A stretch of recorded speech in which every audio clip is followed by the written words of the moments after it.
I'm asking for this and I get this other language thing that does not translate to me, or even worse, I put a request into this black box and 2 years later I get something that maybe is supposed to help me.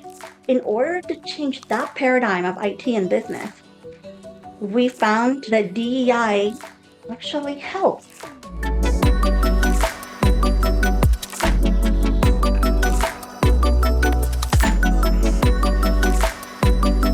Being able to offer something substantive, not just complaining about what there isn't, but what there should be. And the second part for me is a couple of things. One is we cannot repeat the mistake of making DEI a siloed framework that sits by itself and comes out of HR. One of our biggest success stories about the intent and outcome of DEI was a government agency that we work with. The shocking thing was we did DEI from an IT perspective. Our deputy CIO was really looking for getting his people more engaged, getting people to think more creatively, to think deeper. And so we used DEI as part of our cultural change work. And it resonated because it wasn't about not just the obvious race identity things, but it also did not come from somebody external who did not know their work. This was not from HR. This was the same people who were doing technology transformation were also doing DEI, because for us, it was the flip side of the coin. When you want to improve customer service, especially in government, the answer is DEI, because we have to teach ourselves how to listen when somebody doesn't speak the language that we automatically speak. And anyone who's ever worked with IT probably has an experience where, what are you guys saying? What is this? I'm asking for this and I get this other language thing that does not translate to me, or even worse, I put a request into this black box and 2 years later I get something that maybe is supposed to help me. In order to change that paradigm of IT and business, we found that DEI actually helps.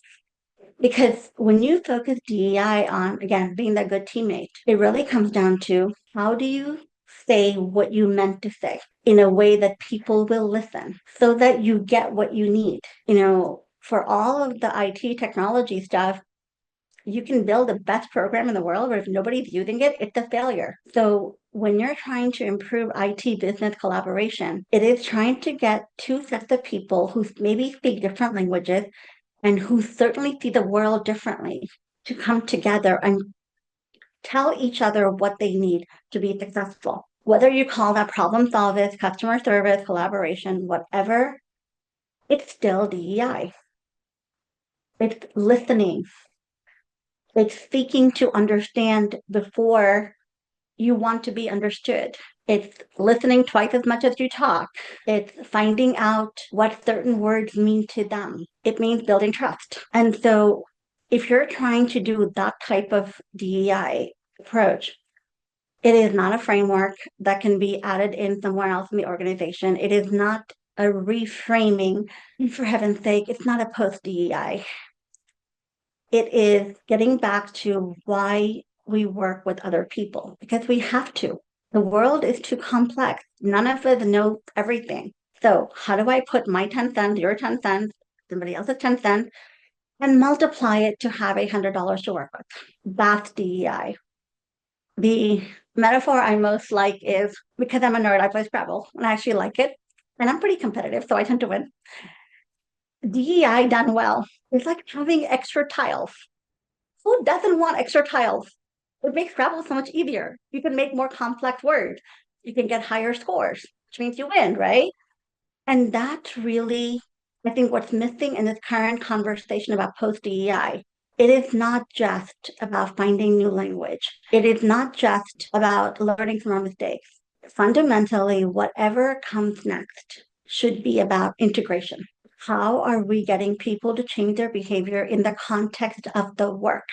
Everything I've learned about change management and people work really comes down to this one thing. If you want someone to do something, you have to establish why it's in their best interest. People are not going to do things not reliably, not sustainably, not with conviction if they don't see what's in it for them. So my suggestion for this post DEI world is go back to the basics of the work and the organization's mission and purpose. What are you trying to do? What's getting in your way? Let's remove what's not working so that everybody can focus on the work.